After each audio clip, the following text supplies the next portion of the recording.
It's always a privilege to get to talk on the holy days because they're such beautiful times of year. You can never really mine them completely for everything they have to offer. They have future things to look forward to. They have historical precedents that we can focus on and dig facts out of.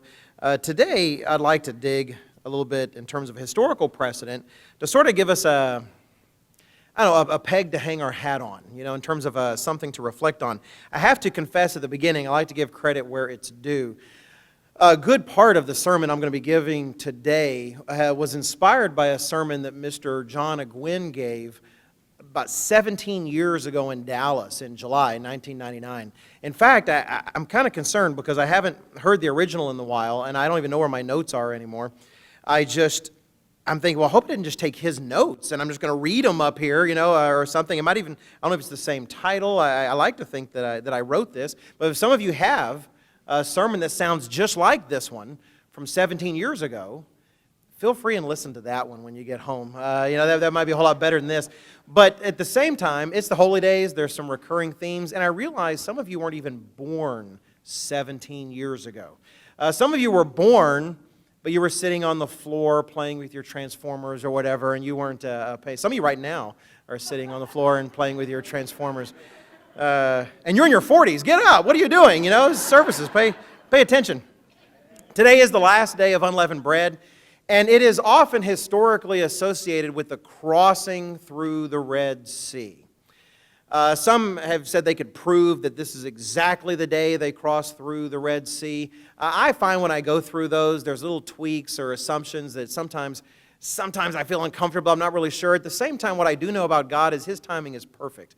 I know if I can ever get something really close, like it's within those few days, I just don't think, for instance, God had the Israelites at Mount Sinai for the Ten Commandments and look at it and realize, oh, if I'd have just done this the next day, it'd have been Pentecost. Why am I doing it the day before? Silly me. He tends to time things pretty well. So personally, I do suspect that this is the day in which the Israelites crossed the Red Sea. But we do know it was thereabouts. And it's a wonderful reflection to consider, the crossing of the Red Sea. I do want to take a quick poll. It was already mentioned once earlier.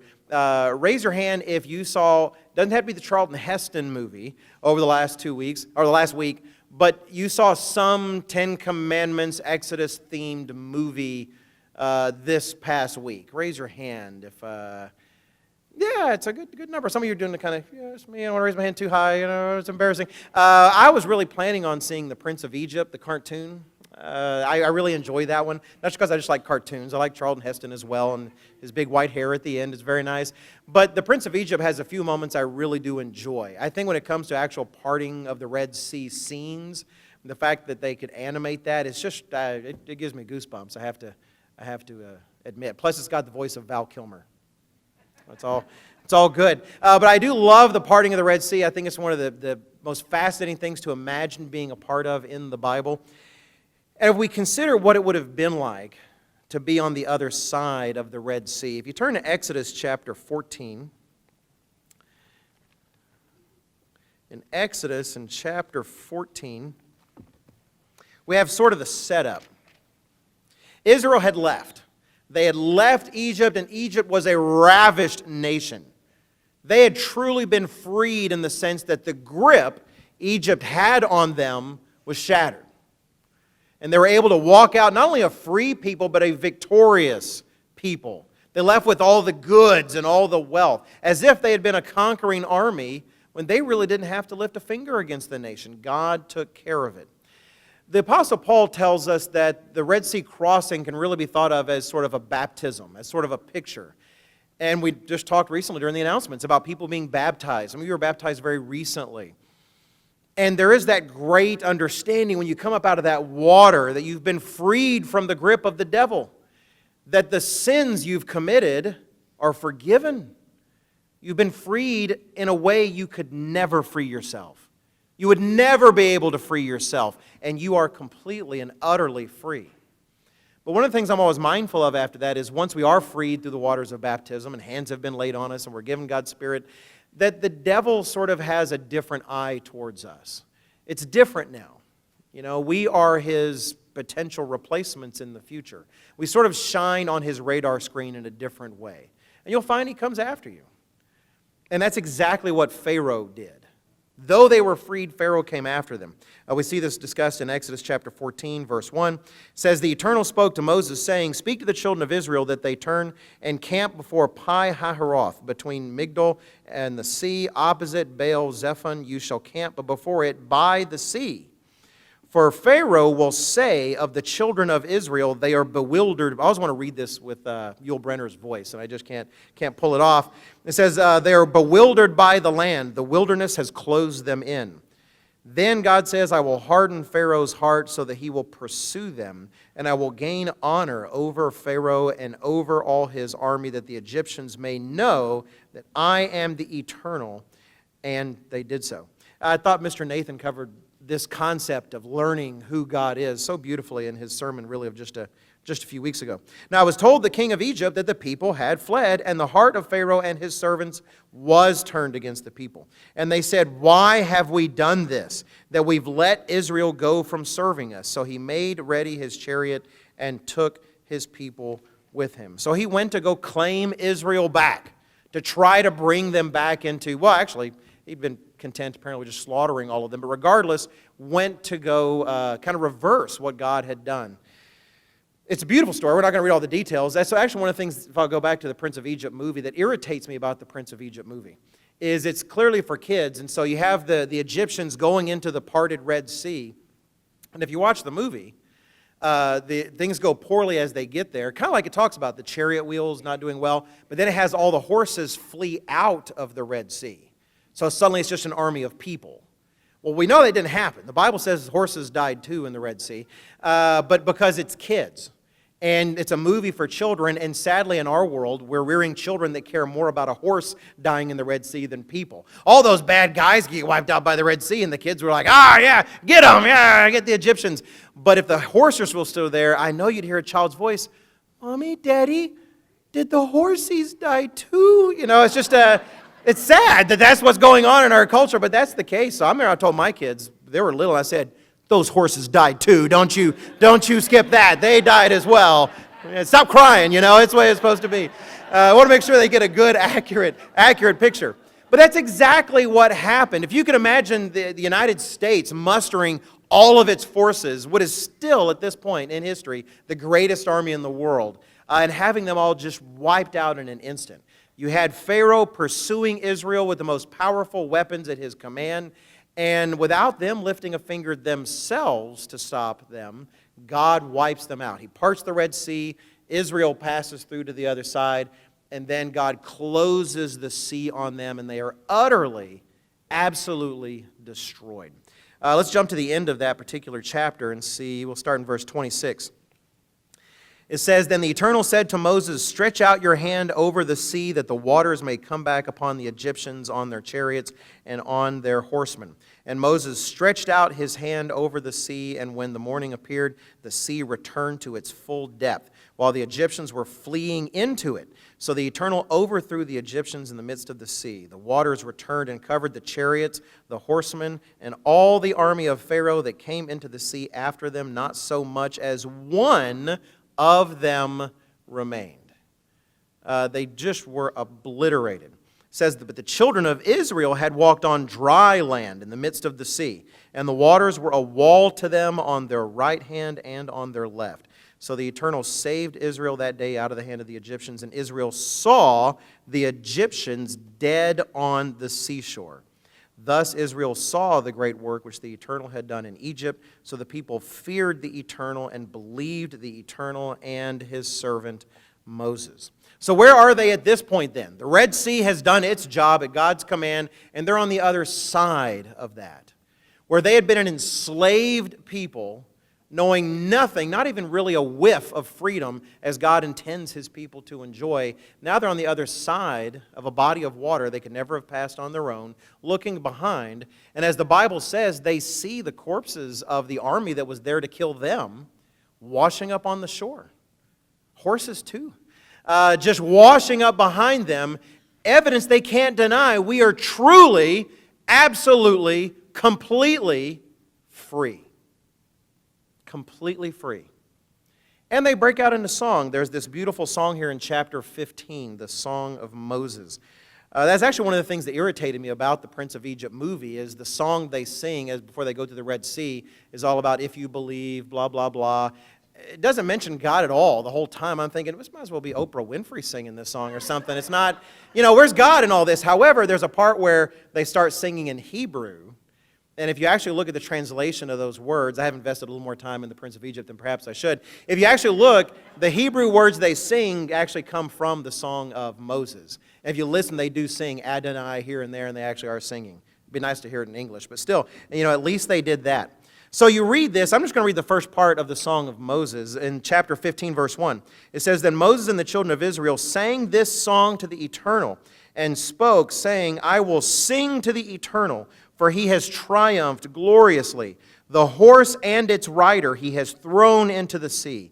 The Eternal is my strength and song, and he has become my salvation. He is my God, and I will praise him, my Father's God, and I will exalt him. The Eternal is a man of war. The Eternal is his name. Pharaoh's chariots and his army he has cast into the sea. His chosen captains also are drowned in the Red Sea. The depths have covered them. They sank to the bottom like a stone. Just celebrating this beautiful, amazing victory. Actually, if you jump on down, it even in the song they look forward to the land to which they are going, which isn't an empty land. It's already occupied by people. And a land occupied by people, you just walk into it and say, hey, actually, God's given this to us. Could you kind of skedaddle? It doesn't go well. And yet they sing about it. Here in the thrush of victory, they're not worried about it. Verse 14, it says, And the people will hear and be afraid. Sorrow will take hold of the inhabitants of Philistia. Then the chiefs of Edom will be dismayed. The mighty men of Moab, trembling, will take hold of them. All the inhabitants of Canaan will melt away. Fear and dread will fall on them. By the greatness of your arm, they will be as still as a stone, till your people pass over, O Eternal. Till the people pass over, whom you have purchased. Just triumphant in glory and their victory that God had given them. Really, actually, words that apply to all of us who have been baptized. We, the people whom God has purchased. And so it's beautiful, this song of faith and how they believe in this God who, up to this point, had not only the miracle of the Red Sea and all the plagues, but God was actively leading them with a pillar of fire and a pillar of cloud and smoke. And yet, turn to Numbers chapter 14.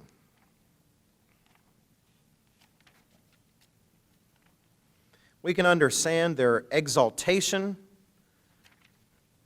If you've ever been in the presence of some miracle that has caught you off guard, you've probably felt something similar.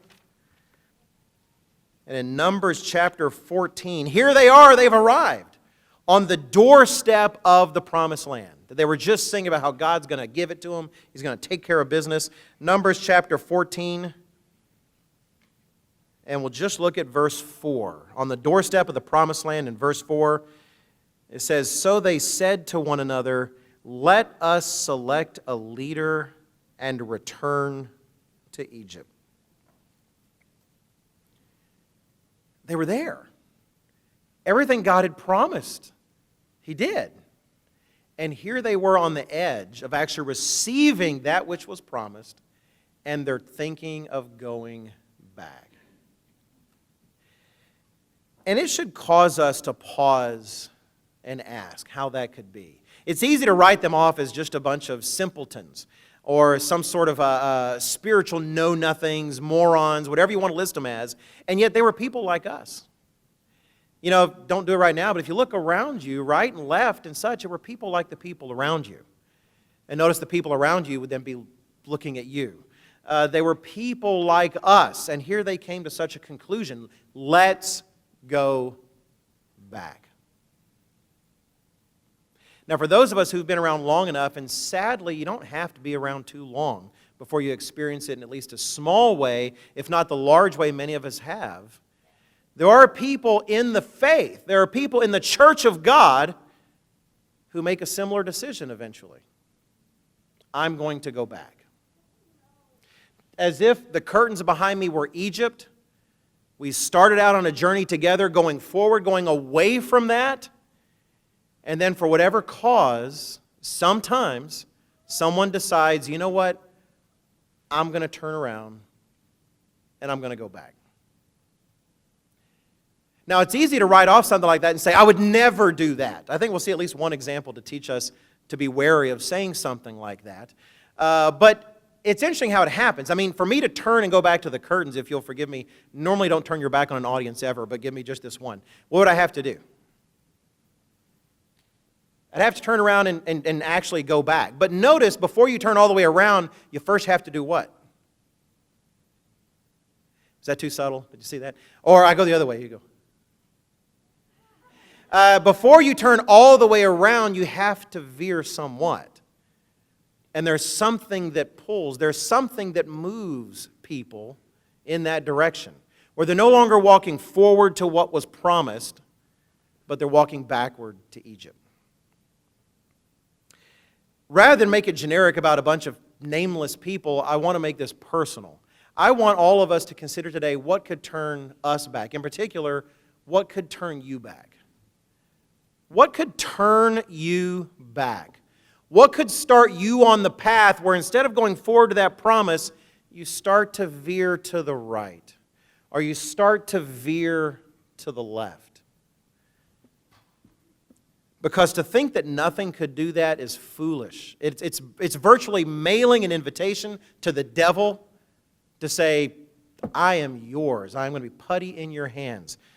The Bible warns us, let him who thinks he stand take heed, lest he fall. Today I want to stir all of us to consider what could turn you back, what could turn me back. And we'll look at some biblical examples. But understand, the list I go through today can't possibly be complete, because I can't incorporate all the details of all of our individual lives. It's a worthwhile exploration and self-examination for each of us on our own, but you will find there are some very common things for many people, and we'll discuss them today. The title of the sermon today is, What Could Turn You Back? Question mark. What could turn you back? And I think if we'll all reflect on some of those who have left, a lot of them were people we loved, even looked up to. I could think of some very specific cases of men whom I respected greatly, whom I saw as a role model for myself. And now I would either have to leave the collection of people called the body of Christ entirely to go spend time with them, or I'd have to go to a different fellowship, or I'd have to go someplace other than the forward I seek to go. Again, people I looked up to. For me to think that somehow they did that and I never would is foolish. It's foolish for any of us. And so today we want to consider what things could turn us back. We'll just look at a few examples. The first example I'd like to look at of something that can turn us back if we're not careful is fear. And you'll find a lot of intersection with the sermon earlier today, Mr. Mike D. Simone's. Fear can turn us back. If we're already in Numbers, if you haven't turned the page from where you were earlier. And why did they turn back right there on the doorstep of the very promised land? We can see that in the report from the spies. If you haven't read the story before, this is a great time of year to read it. They sent spies into the promised land to kind of scout out the land and take a look at it. And they came back saying it was everything God promised it was. Oh, there's fruit in abundance. It's just a land blessed, milk, honey, everything we could want. This is a beautiful land that God has brought us into. At least two spies said that, Joshua and Caleb. The rest of them were so focused on what they feared that those things barely entered the conversation at all. In chapter 13, we could take a look at verse 27, Numbers 13, verse 27. It says, Then they told him, they were reporting back to Moses and such, and said, We went to the land where you sent us. It truly flows with milk and honey, and this is its fruit. They brought back some of its beautiful, amazing fruit.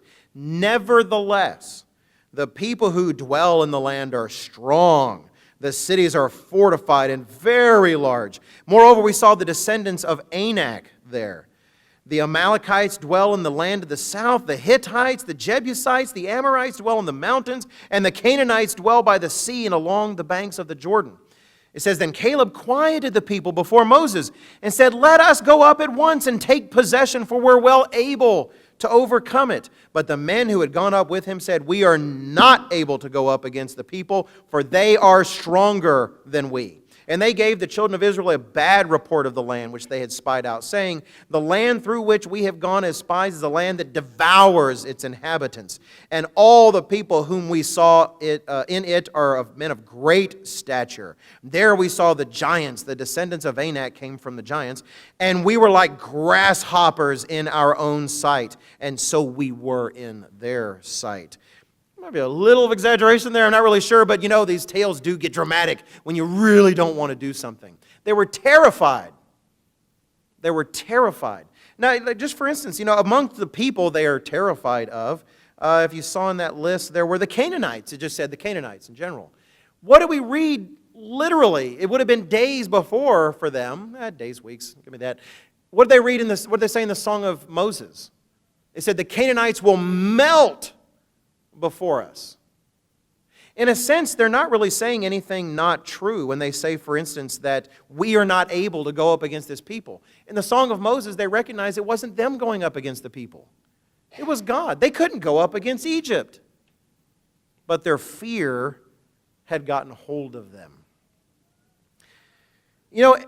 Eventually for all of us, life gets very real. Life gets very real.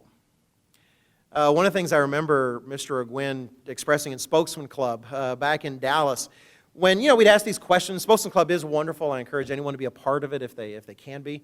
And it was like, well, what would you do in this case? And you throw out these hypothetical scenarios, and all of us would stand up with great proclamations of faithfulness in terms of what we would do, and I would never do this, or I would do that. And I remember him injecting just a bit of balance. Not that what we were saying was bad, but just making sure we understood that when you're actually in that scenario, it's a lot more real and can be a lot scarier. It's one thing to examine the life of another at a distance when they're going through a trial and say, I would never handle it the way he did. I would never make the choice that she did. And then you find yourself in the exact same trial, and the reality of it doesn't feel like it did when you could watch from the stands and in the benches. If you turn to Luke chapter 22,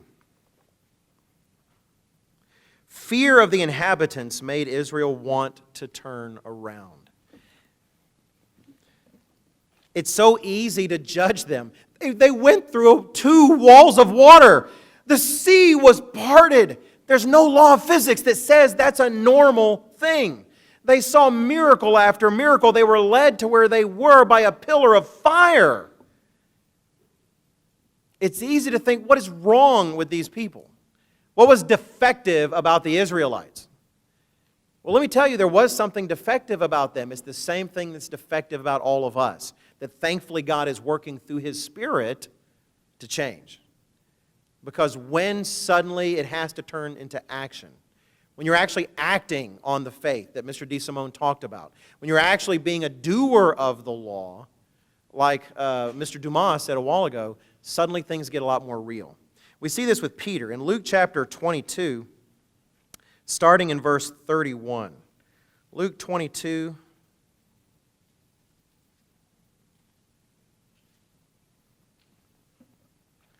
and verse 31. We read, and the Lord said, He's speaking to Peter, He says, Simon, Simon, indeed Satan has asked for you that he may sift you as wheat. But I've prayed for you that your faith should not fail. And when you have returned to me, strengthen your brethren. Now understand, He's encouraging Peter and talking about how he's prayed for his strength, and yet he already knows he's going to slip. God really does know us. God does know that we are dust. And He knew that of Peter. Now, how did Peter respond? Verse 33, it says of Peter, but he said to Him, Lord, I am ready to go with you both to prison and to death. I am ready. I am ready to face the trial. I am committed to you. I don't care what the Romans do. And Peter knew.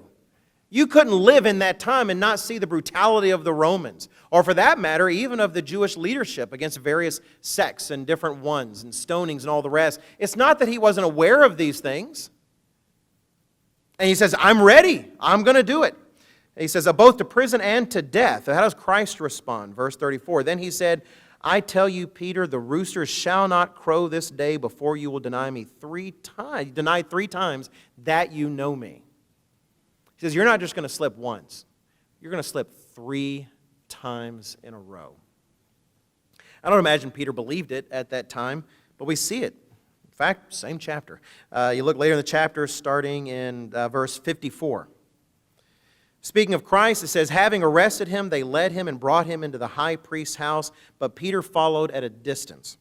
Now, when they had kindled a fire in the midst of the courtyard and sat down together, Peter sat among them. And a certain servant girl, seeing him as he sat by the fire, looked intently at him and said, this man was also with him.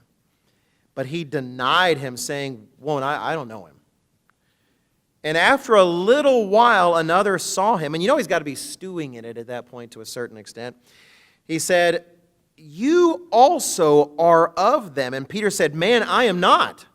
He's getting panicky. Verse 59, then after about an hour had passed, another confidently affirmed, saying, surely this fellow also was with him, for he is a Galilean. But Peter said, man, I do not know what you're saying. He's getting emphatic. Other verses suggest he may have started cussing and calling down curses and saying, I have no idea who this is. Leave me alone. Stop accusing me of being a part of whatever this guy is a part of. And it says, immediately, while he was still speaking, the words are coming out of his mouth, the rooster crowed. Oh, and this is why I like Luke's accounting of this, because of this one detail. Verse 61. And the Lord turned and looked at Peter. He was in visual distance. He was in eyeshot and earshot. And the Lord turns and looks at him. Can you imagine being Peter at that moment and locking eyes with the man that you had just told, literally in a sense, moments before, that you would go to the grave by his side? And now you're turning your back on him and you know he's heard it. Peter remembered the word of the Lord, how he had said to him, before the rooster crows, you'll deny me 3 times. So Peter went out and wept bitterly. Bitterly. Fear can take us to places we do things we never thought we would, including going back to spiritual Egypt. How do we counter that? I have no idea. Let's look at the second point. I'm just kidding. There's things we can do. The onus is on us, okay? The onus is on us to build a trusting relationship with God. Turn to Daniel chapter 3, if you will. I want to just mention 2 things. One of them was actually discussed really well in the sermon, and I'm just going to hit it lightly here. Daniel chapter 3. Oops, it's in the Old Testament, isn't it? Daniel chapter 3.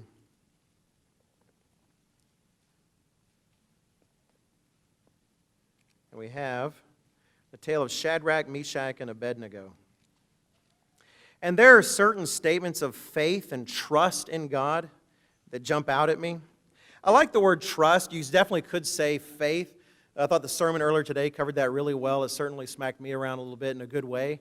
I like sometimes using the word trust for faith, because faith can, depending on how long we've spent out in the world, it can be corrupted for us to a certain extent. Do you have faith? Yes, I do.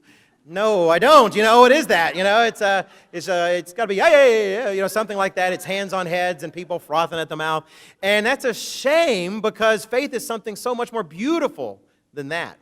The word trust hasn't been corrupted, in a sense, by apostate version of Christianity.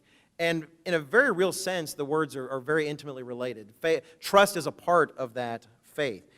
In Daniel and chapter 3, we see that trust relationship with God, that the onus is on us to build. He will do everything He can to build that with us, but we have to do our part.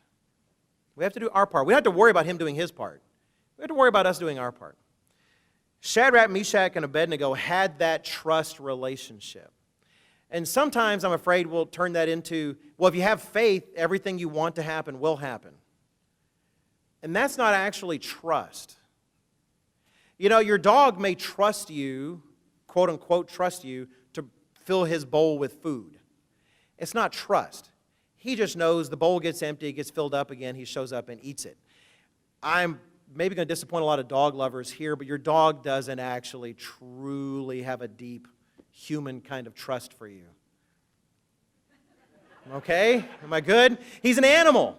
He's an animal. Faith is beyond an animal. Don't get me wrong, they can be impressive for animals. They can be very impressive and can show loyalty and traits that we should admire.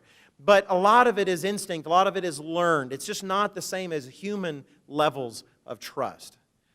Shadrach, Meshach, and Abednego are about to exhibit a divine level of trust, the kind of trust that overcomes fear. If you look at what was the tale, we have that Nebuchadnezzar had this beautiful giant, well, I don't know if it's beautiful or not, but still a big giant idol set up, and everyone there assembled was to kneel before it when the musicians played, and they weren't going to. The Bible's pretty plain, you don't worship idols. And even though they have high positions of government, this is a pretty defiant act. So the music plays and they don't bow down. And it's reported to Nebuchadnezzar, hey, Shadrach, Meshach, and Abednego, they're not bowing like you said. So he calls for them, and he likes the guys. You can tell when you read it.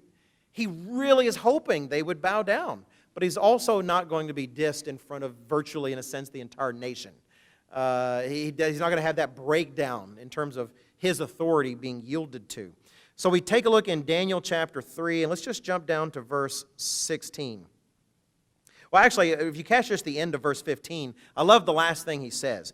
Nebuchadnezzar asked him, he says, if you don't bow down, then look at the last thing he says, who is the God who will deliver you from my hands? Verse 16. It says, Shadrach, Meshach, and Abednego. Oh, by the way, what's going to happen for those who don't know the story? If you don't bow down, you don't just get demerits and sent to detention hall or something like that. You're actually thrown alive into a giant furnace and you're burned alive. So that's what they were facing, being burned alive. And what's their response? Verse 16.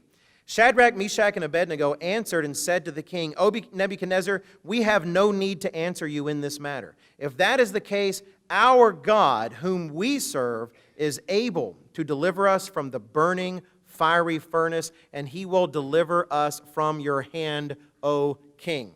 Now, I could stop there, and that alone would be an amazing expression of faith. That I know we see you, and we see your strength, and see your power, that you can do this, but our God is greater than you, Nebuchadnezzar. He will be the one to deliver us from your hand.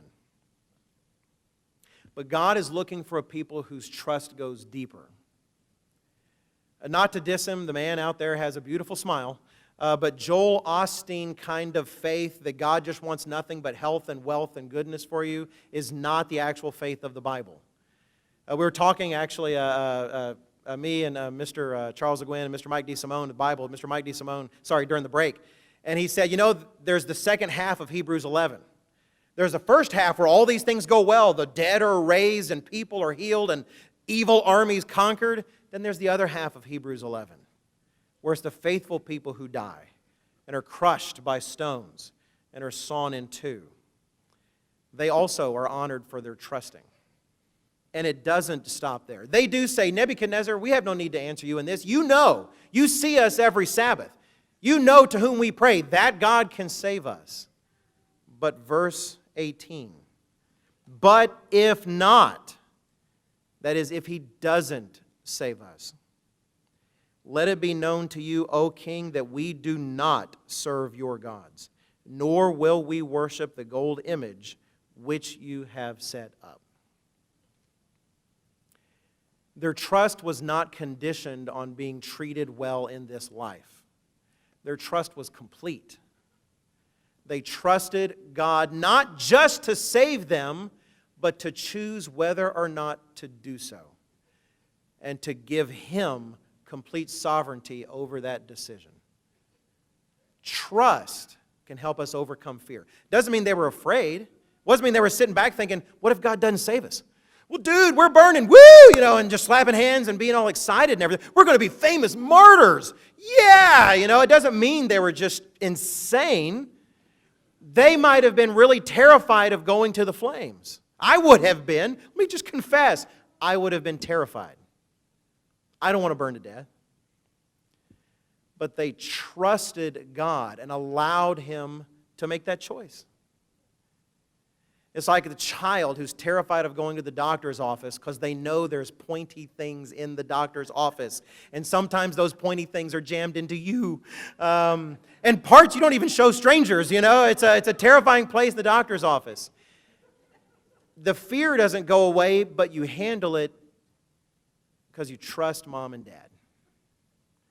I know in our family, the splinter digger outer is my wife. I'm in charge of throwing up, and she's in charge of splinters. We have a division of labor. And if the child has a splinter, that's one thing I understand is this is going to hurt, but trust me, it's necessary. They had that level of trust. And so while the fear was there, they still did the right thing. The other ingredient I want to add to that mix before we move to the next point is turn to 1 John chapter 4. If we're concerned about fear taking us back to Egypt, causing us to turn around, the Bible tells us explicitly how to deal with fear. 1 John chapter 4.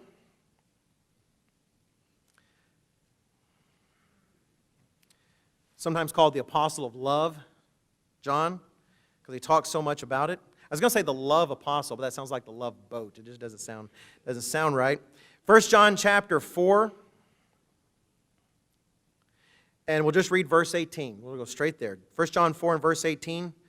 He says, "There's no fear in love, but perfect love casts out fear, because fear involves torment. He who fears has not been made perfect in love." To the extent that we grow in our love for God, fear becomes much more manageable.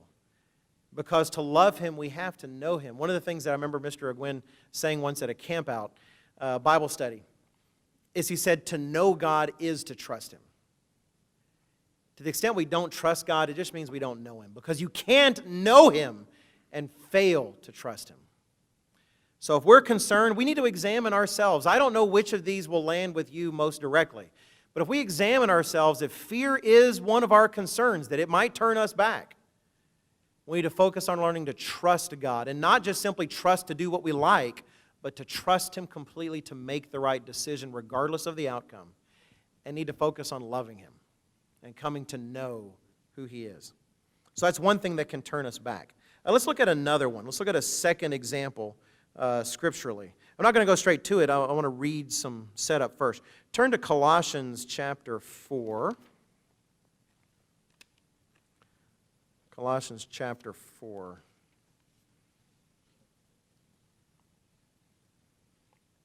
Colossians chapter 4. And we'll just start in verse 2. We're getting some insight into the life of Paul. And if it's the life of Paul, it probably involves being in prison and chains. If you're ever kind of just spinning a spinner about Paul's life to see where he might be at any given moment, I don't know, about half of those might be in prison or so. So here he is anyway, in prison, Colossians chapter 4, and we'll start in verse 2. It says, "Continue earnestly in prayer, being vigilant in it with thanksgiving. Meanwhile, praying also for us, that God would open to us a door for the word." You think, Mr. Meredith asks for prayers for the work a lot. He does it for a reason, because that's what Christian leaders do. It's like the sermonette said, the work is important to us. Even Paul, as you'll find out, he's in prison. And what's on his mind? It's still about doing the work.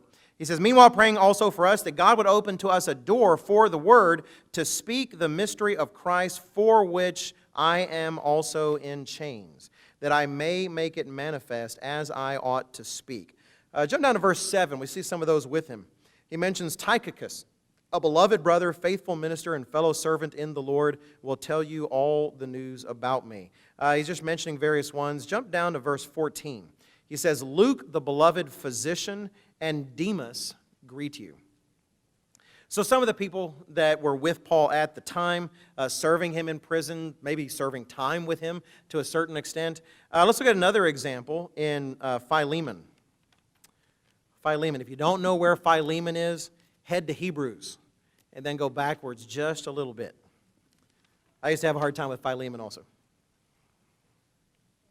In fact, even pronouncing it, for the longest time I said Philemon.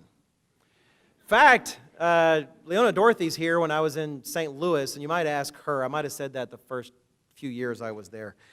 I don't know why, Philemon just sounded good. Anyway, Philemon would be the right way to say that. Philemon, and jump to verse, 9. Let's just read verse 9. Jumping in the middle of his sentence, Paul says, "Yet for love's sake I rather appeal to you, being such a one as Paul the aged, and now also a prisoner of Jesus Christ." He's in prison again. Paul was very good at that. Being in prison was his superpower. He, again, talks about what's going on. It's a very short letter. Jump down to verse 23. Again, speaking of some with him, he says, "Epaphras, my fellow prisoner in Christ Jesus, greets you, as do Mark, Aristarchus, Demas, Luke, my fellow laborers." So now we're starting to see Paul's entourage to a certain extent. He's got these guys that were really with him a lot, serving with him, serving him.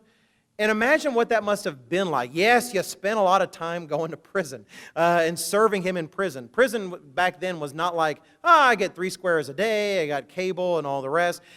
Prison then was horrific. Often, if you didn't have people to take care of you, you just weren't taken care of. So he had these people, he had an entourage with him that were serving with him. He would go and preach in some area, and kind of like at TWPs. You've been at a TWP, we'll have the presenter, say one of us, do the overall message, but you're in the crowd too. And afterwards, you're talking to them as well, and you're elaborating on things. We have people like Epaphras and Luke and Demas that were doing these kinds of things. Now let's turn to 2 Timothy. Guess where Paul is in 2 Timothy? He's in jail.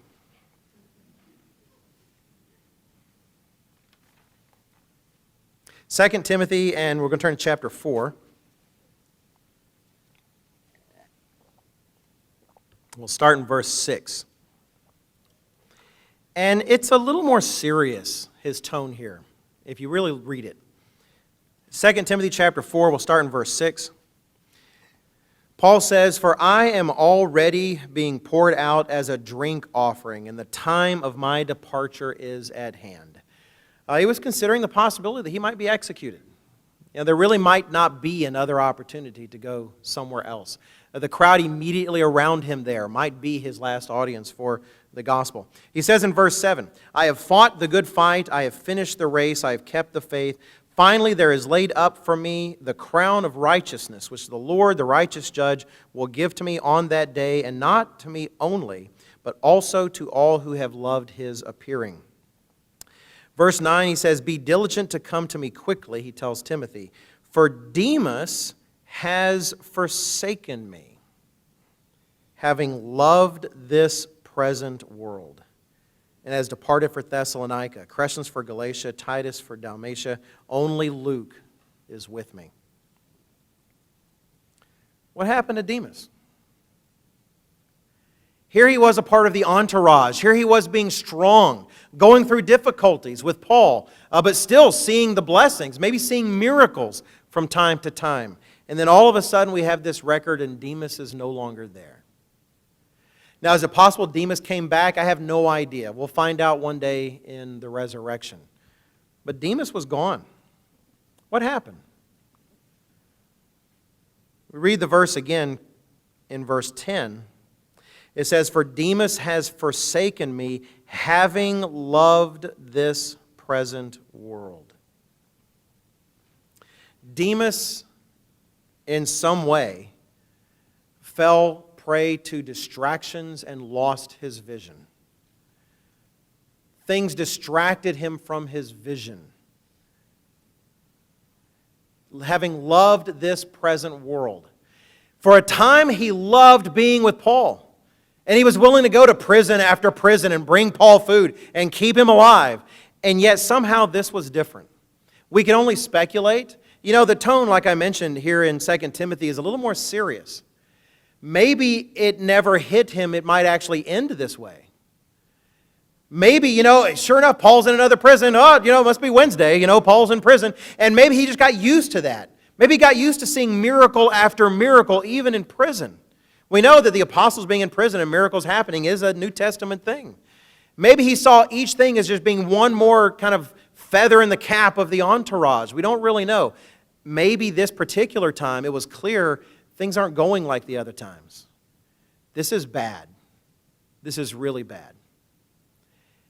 Maybe that was what caused him to lose sight of the vision he had before that. I don't know. You had to have some vision to stick around with Paul. You don't go from place to place dodging rocks thrown at your head unless you got some vision that's compelling you to go from place to place. Maybe it is just exactly as he says here, having loved this present world. Maybe there were things in the world that were constantly calling out to him, and while the vision was bright and shining, he didn't hear their siren call all that much. But as the vision dims, that siren call is easier to hear. It's easier to notice the glittering things you'd been leaving behind. Regardless, he lost his vision. Frankly, we see that even in what we read earlier in the book of Numbers compared to Exodus.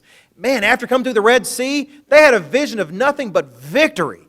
Here we are on the other side of the Red Sea. Egypt is dead. They're gone. We're literally covered in gold like we're doing a music video, and we are on the way to the Promised Land.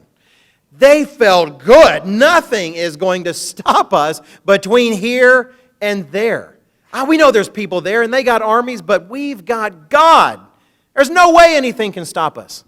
But then you look through the life they lived, and this water is so bitter. I'm so hungry. Food, man, what's the deal? Didn't Moses pack any sandwiches or something? This is terrible. And after a while, by the time they got there, this beautiful vision of the Promised Land that was going to be given to them on a silver platter by the God of the universe was gone. Was gone. And all of a sudden, instead of the vision being the real thing, the people of the land were the real thing. For Demas, instead of the vision of doing the gospel, spreading the work of God, and finding more people that God might be calling to take into the kingdom of God forever, suddenly the things of the world were more real. We have to have vision. Vision is something that must be maintained. It must be invested in.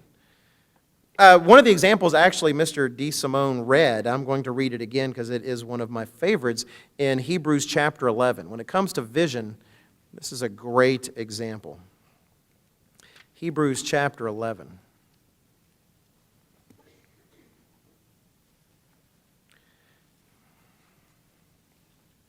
I just like the wording of this, the turn of phrase.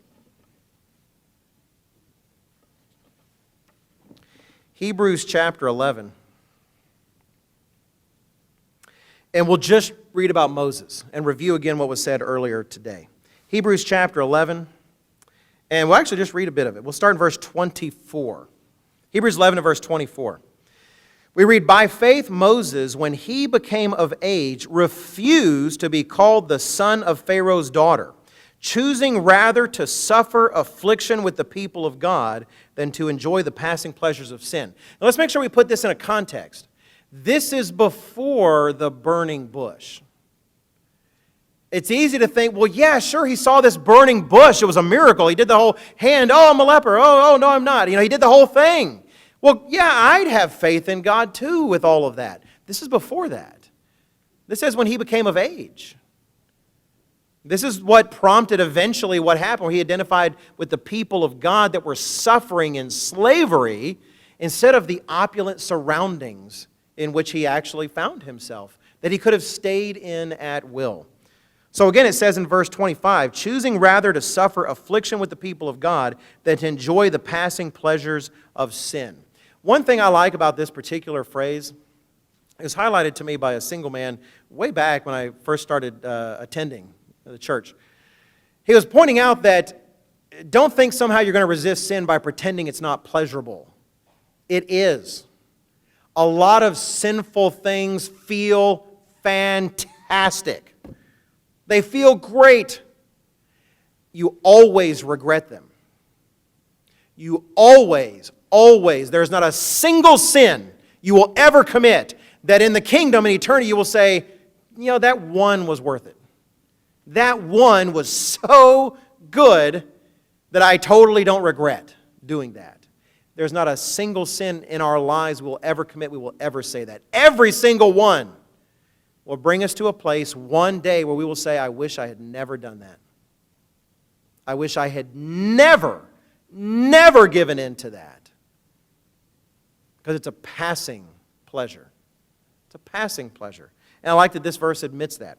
So Moses was presented with all these passing pleasures of sin, but he had a vision that was more real than those. It says in verse 26, esteeming the reproach of Christ greater riches than the treasure in Egypt, for he looked to the reward. It's easy to say that sometimes we're not surrounded by it. Oh man, I'd give up millions of dollars like that. I don't care. I'm all for God. And then you're surrounded by it, and it's real, and it's tangible, and you have every food you could want. And it's not just about selfish things. Maybe you just want to achieve things. I want to achieve great things. I got a health plan I'd like to promote for Egypt, where they don't have to pay individually, and all these other things. You got great plans and schemes. But then there's God's people that are suffering and in the dirt and have the whip on their back, and every day is a burden. And he compared the two and identified with the lowly one. Why? It says here that he looked to the reward. Verse 27. By faith he forsook Egypt, not fearing the wrath of the king, for he endured as seeing him who is invisible. Now notice it doesn't say he did see. It doesn't say he endured because he could see God with his own eyeballs, and it was amazing. It doesn't say that. But he endured as if he could see God. As if he could see God. If you were tempted by sin and God were visible right next to you, I don't mean in all of his glory because you'd just be a quivering piece of jello, but still, however much glory that he could show without completely devastating you, along with a vision behind him of all he had to offer, life eternal, with the cosmos as your inheritance, that sin wouldn't seem all that great. And yet Moses didn't have that open to his eyes, and yet he endured as if he did. When you watched his actions, when you saw his choices, when you heard his words, there were the actions, choices, and words of someone who might as well have seen the living God with his own eyes. Because that vision of God was that real to him. God was real not just to his eyes, but his bones, and his muscles, and his mind, and his heart. And as a result, the pleasures of this world didn't mean the same thing to him that they would mean to others. We have to maintain vision if we want to resist the distractions this world has to offer that can turn us back to Egypt. All right, let's look at a third item.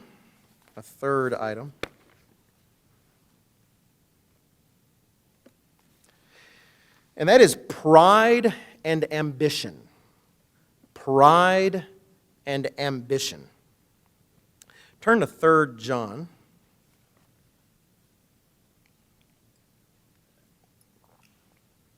We all might have our individual poster children of pride and ambition. This one is mine. 3 John.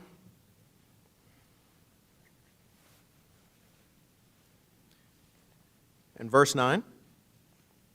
If you have a computer Bible, you might have to type in chapter 1. But the computer lies. There's no chapter 1. There's no chapter division when there's only one chapter. You ever go through English class in high school and you don't use a division if there's only one subunit? Anyway, 3 John. Okay, to tell the truth, I actually had the one written in here and I had to scribble it out. And so anyway, 3 John and verse 9. This is the Apostle John writing. Now understand, this is who? The Apostle John. Leaned on the breast of the Messiah. Was the disciple Jesus loved. There was a special relationship. Son of thunder. The Apostle John. The one that outran Peter on the way to the tomb and made sure we knew about it. The Apostle John, right? Legend doesn't cover it when you're talking about one of the original 12 apostles themselves. And here's the letter he writes, verse 9. He says, I wrote to the church, but Diotrephes, who loves to have the preeminence among them, does not receive us. Therefore, if I come, I will call to mind his deeds which he does, prating against us with malicious words. And not content with that, he himself does not receive the brethren and forbids those who wish to, putting them out of the church. I am sorry, you've got to be filled with some kind of pride and ambition to tell the Apostle John he is not welcome at services. And we know that's what he had because verse 9 says, he loves the preeminence. I mean, if an apostle shows up to your services, you will no longer be the preeminent person, right? He will officially outshine you. And that's the way it should be. Right? That's the way it should be. And Diotrephes wasn't going to have any of that. It's an old pattern. I won't actually turn to it because I mentioned it recently in my Ark of the Covenant sermon. We see the same thing in Israel with those who were rebelling against Moses, saying, well, hey, we're holy as well. Right? Dathan and Abiram and all the rest. We're holy. Who do you think you are, Moses? They didn't like the idea that Moses was above them. And God solved that by having the planet eat those people. God knew who was preeminent in his sight. And it wasn't them.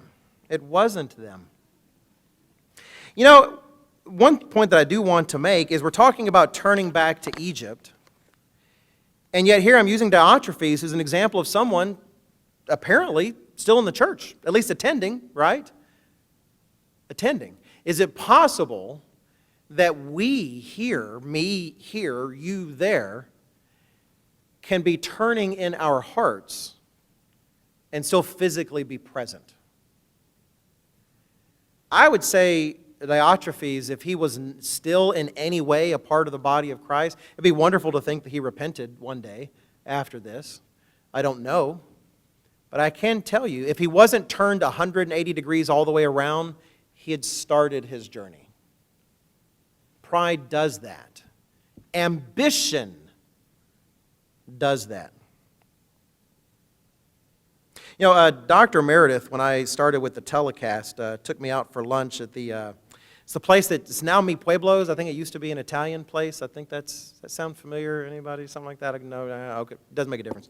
Anyway, we were there, and he wanted to make sure I was aware of something. I was aware of something when Dr. Meredith first called me to ask me on the telecast.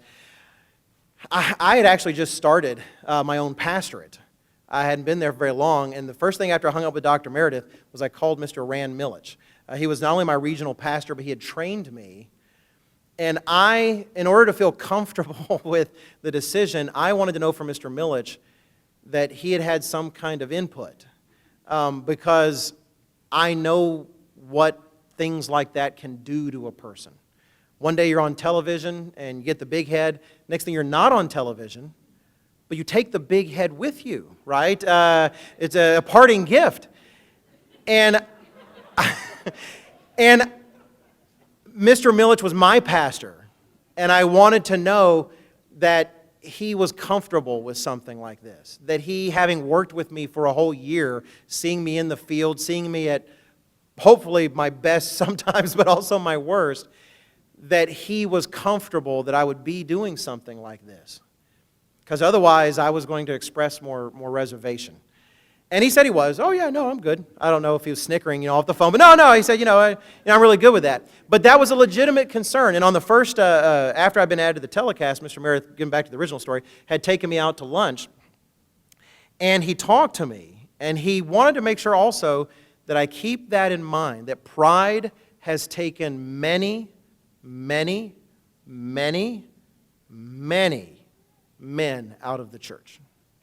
And ambition has taken many out. People who were useful, that were achieving things in the work, who were amazing tools in the hand of God while they were there. And Dr. Meredith wanted to highlight to me that the road from the 60s to now, for the church, if you look along the side, is littered with the spiritual graves of men who let pride and ambition take them over and stop seeing that they were there to do God's business and not their own. Turning their departments in Pasadena to many kingdoms for their own glory. He pointed that, sometimes it wasn't even a demotion that would set them off. It might be a parallel move. Maybe to something that was just as important for the work, but maybe not as visible. And he was doing his best as a father in the faith for someone who was about to be very visible in the church, regardless of his looks. And he wanted me to know. And I thank God that Dr. Meredith keeps those things in mind, because he's seen too many of his own students, his own spiritual children in that way, fall victim to that sort of thing. Pride and ambition has taken a lot of men out of the church in the prime of their usefulness, and has taken a lot of members out as well. Why? Well, turn to 1 Timothy chapter 3. What does pride connect us to? 1 Timothy chapter 3.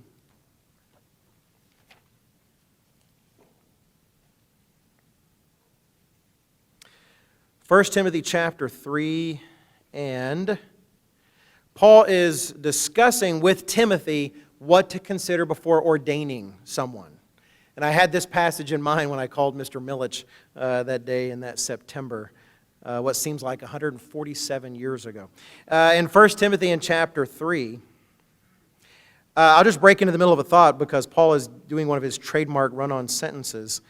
He would not get through editorial with that kind of stuff, here for our publications. Naughty Paul. Anyway, getting down to where he says in verse 6, saying that this person should not be a novice, verse 6, 1 Timothy 3, not a novice, lest being puffed up with pride, he fall into the same condemnation as the devil. The devil was puffed up with pride. You can read his story in Isaiah 14 and Ezekiel 28. And what you see is a being who could have been the most amazingly productive being for God's work amongst the angels, in the entire angelic realm, powerful and beautiful and wise. But pride turned him the opposite direction. Now let's contrast that with another example. If you turn to John chapter 3, how do we conquer that? It's kind of obvious how to conquer something is you focus on the opposite. In John chapter 3, we read about John the Baptist. John the Baptist was, by all accounts, a remarkable person. No less than the Messiah himself, the Son of God on earth, called him the greatest among men. Truly an amazing individual. Josephus, if you haven't actually read the passage, to me, things like that embolden my faith. But Josephus writes of John the Baptist. And unlike the passage about Jesus that no one likes, and they try to argue Josephus didn't really write that, though the evidence is that he did, regardless of what some may have done with it. Jesus was alive, and Josephus wrote about him. But John the Baptist in that passage isn't nearly contested as much.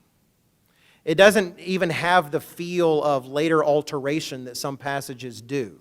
People point out that if Christians tried to insert this into Josephus, they did a bad job, because normally you would do it in some kind of way that would really promote your own faith.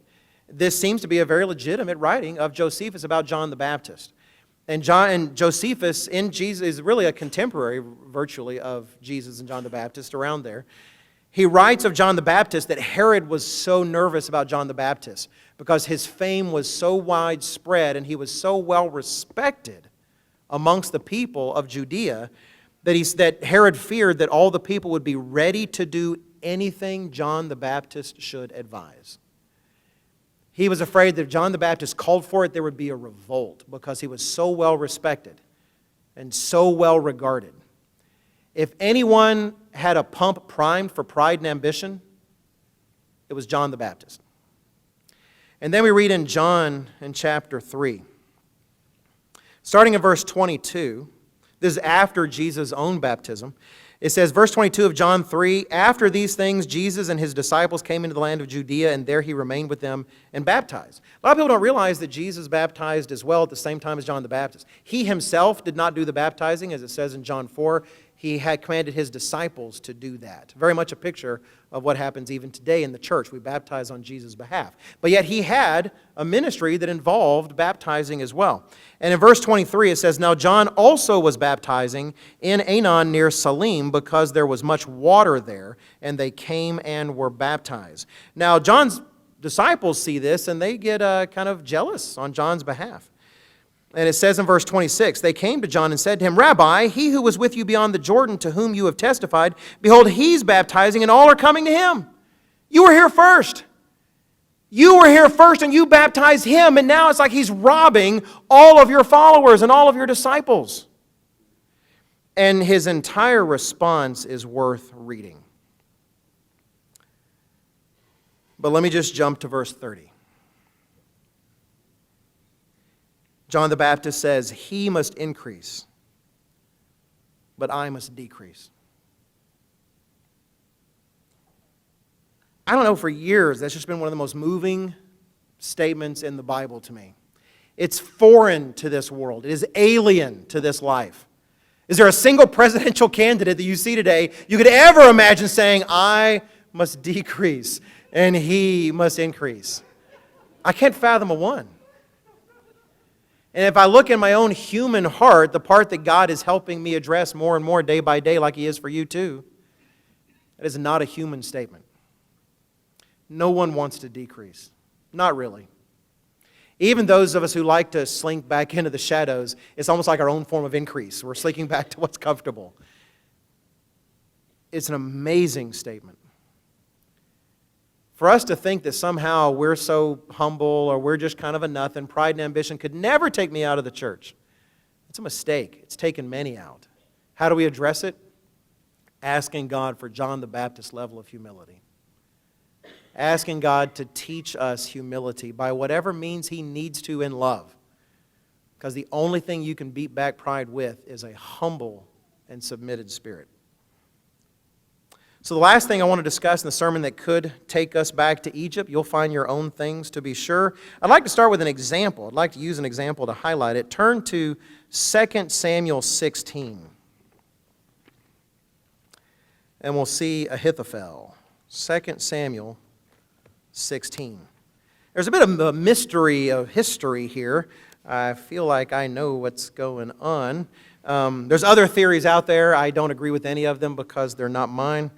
And I must increase and those people must decrease. No. Anyway, 2 Samuel and chapter 16.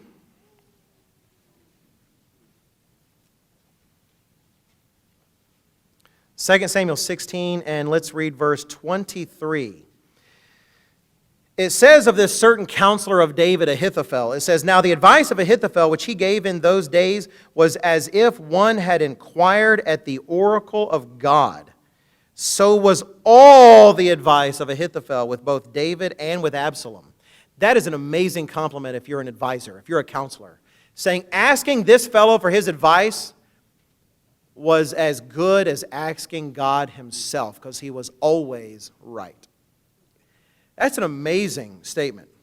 And he was David's trusted advisor. But if you notice, it says there, so was all the advice of Ahithophel, both with David and with Absalom. Absalom being the son that turned against David. And in a coup d'etat, tried to overtake the throne, and did for a time. Overtake that and take it away from David. What's up with that? Turn a chapter earlier, 2 Samuel chapter 15. 2 Samuel chapter 15 and verse 12. Read, then Absalom sent for Ahithophel the Gilonite, David's counselor from his city, from Gilo, while he offered sacrifices. And the conspiracy grew strong, for the people with Absalom continually increased in number. So Ahithophel just goes with Absalom. Goes with the traitor who is plotting to take over after David and take the throne away. Read in verse 30. It says, so David went up by the ascent of the Mount of Olives and wept as he went up. He's having to flee from his own capital and his own home. And he had his head covered and went barefoot. And all the people who were with him covered their heads and went up weeping as they went up. You know, it's really fascinating when you look at the details. How did they get to the Mount of Olives? It says in verse 23, they crossed the brook Kidron. It's interesting. Ahithophel, this is a side note, but I can't help but at least mention it. Ahithophel betrays David, and as David leaves, he crosses over the brook Kidron and goes up to the Mount of Olives. When Judas betrayed Jesus, what does it say they did after Passover? They crossed over the brook Kidron. They went to the Garden of Gethsemane, which is there at the Mount of Olives.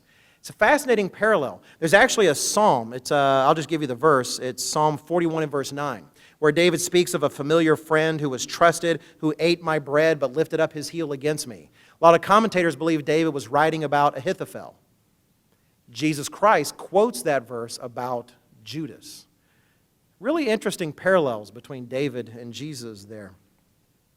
Anyway, things don't go well for Ahithophel. I won't go into it in detail and read all the verses, but frankly, he comes to the exact same end as Judas. Ahithophel gives Absalom some counsel, and he personally asks, I have to read that part. It's in chapter 17, verses 1 through 3. It says, moreover, Ahithophel said to Absalom, now let me choose 12,000 men, and I will arise and pursue David tonight. I will come upon him while he is weary and weak, and make him afraid. And all the people who are with him will flee, and I will strike only the king. That sounds personal, doesn't it? I mean, that sounds personal. And then he says, I'll bring back all the people to you. Well, Absalom listens to the advice, and then David had a plant there, and then Absalom gets his advice as well, and Absalom decides to go with the other advice and ignore Ahithophel's. The thing is, Ahithophel had a working plan. And Ahithophel was wise enough to realize when Absalom didn't take that advice, but he went with the other advice, that was enough for Ahithophel to know, God is against me in this. And the gig is up. And he goes out and hangs himself, just like Judas did. What could have done this? Why would he have turned like this?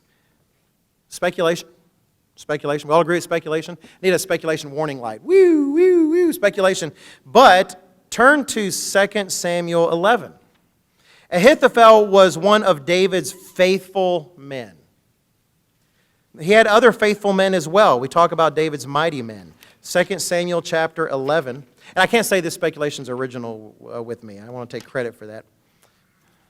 2 Samuel 11 and verse 3. Speaking of the matter of Bathsheba earlier, it says, so David sent as after he saw Bathsheba and inquired about the woman. And someone said, well, is this not Bathsheba, the daughter of Eliam, the wife of Uriah the Hittite?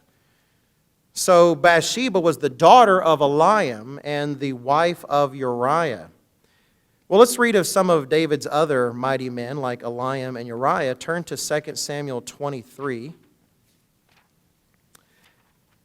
And we'll read of Uriah and see that he is listed among the mighty men. 2 Samuel chapter 23. And verse 39, right, the very last verse of that chapter, we'll see that Uriah is amongst David's faithful mighty men, whom David had murdered, if you recall, in the tale with his adultery with Bathsheba. Verse 39, 2 Samuel 23, it says, and Uriah the Hittite, 37 and all. So Uriah was among the mighty men. In fact, Eliam is among the mighty men as well. Turn a little earlier to verse 34. Verse 34, Eliphalet, the son of Ahasbai, the son of Machathite. Eliam, the son of Ahithophel, the Gilonite.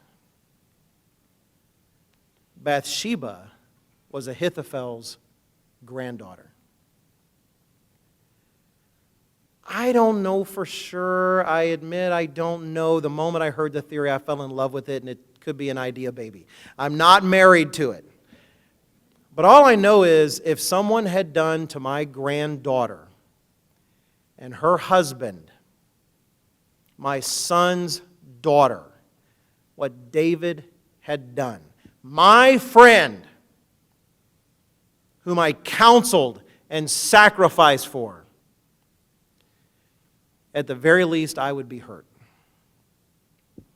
At the worst, I might be resentful and I might be bitter. The last thing I want to mention as we close out today is bitterness, hurt, and resentment will turn you back to Egypt if you are not careful. Bitterness, hurt, and resentment.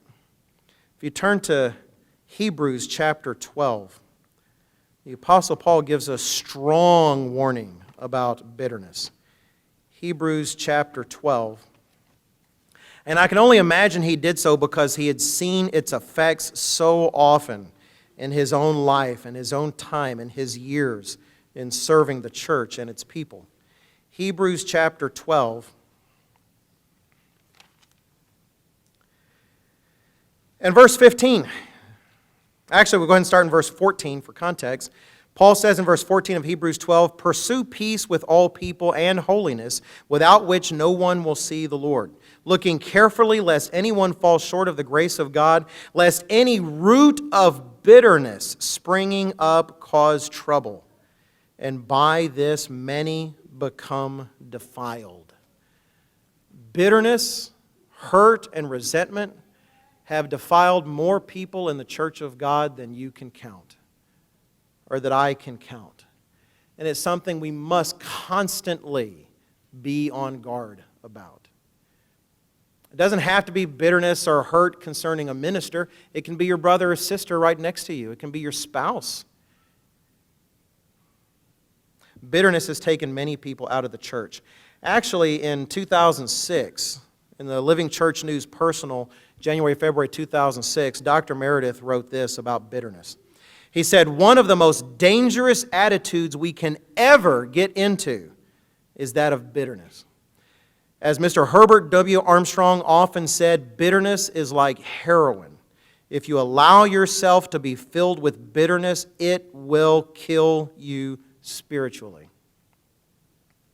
He says later, "Indeed, a root of bitterness will cause you to turn away from God and His church.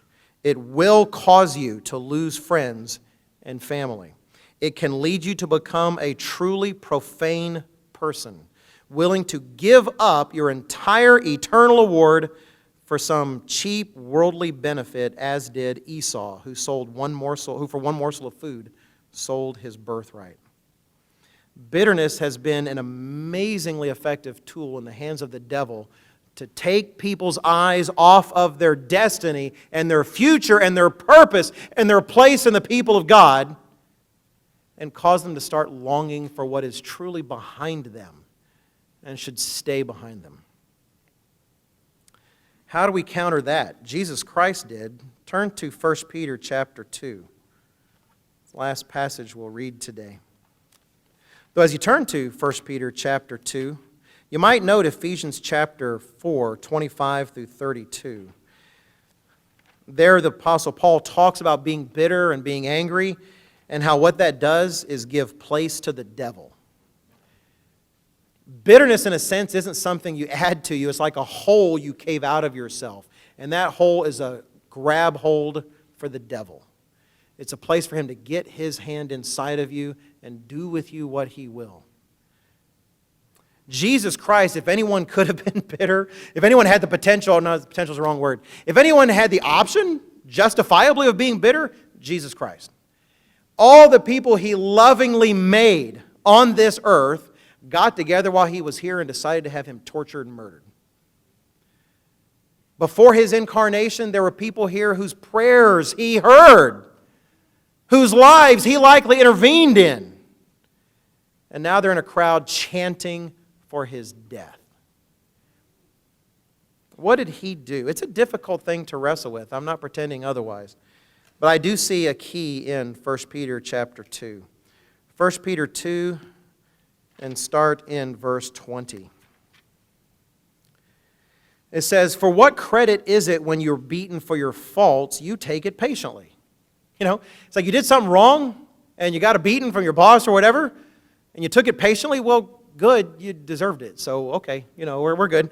But, he says, when you do good and suffer, when you do the right thing and suffer, there's a lot of potential for bitterness then. God, I'm doing the right thing. Why am I suffering? Why am I suffering? I'm doing everything you asked me to do. And why is he acting like this? And why is she acting like this? It says, when you do good and suffer, if you take it patiently, this is commendable before God. For to this you were called, because Christ also suffered for us, leaving us an example that you should follow his steps. You likely read this come Passover time. Who committed no sin, nor was deceit found in his mouth. Who, when he was reviled, did not revile in return. He did not act out of bitterness. Not a moment, not a word escaped his mouth that was motivated by bitterness and resentment and hurt. So when he was reviled, did not revile in turn. When he suffered, he did not threaten, but committed himself to him who judges righteously. I know for me, if I ever feel the temptation or pull towards bitterness, this verse calls out to me. Realizing that Jesus Christ went through so much worse than any of us ever do. There's a reason that I believe that Ahithophel and David's story parallels Jesus Christ and Judas's. And yet he dealt with the hurt and recognized he has one judge in this world that he should care about. And the rest, let it be what it's going to be. God will take care of it. He committed himself to him who judges righteously. We have to be on guard against this. We have to be on guard against all of these things. Fear, lack of vision, hurt and resentment and bitterness, and pride and ambition. We have to be on the lookout. Egypt is constantly calling us. Constantly. There will not be a day that goes by in your life when there won't be a whisper from Pharaoh and his land saying, just come back. We've got all the leeks and garlic you could ever want. But if we're on guard against these things, then one day we'll not only find ourselves on the other side of the Red Sea, we'll find ourselves on the other side of the Jordan.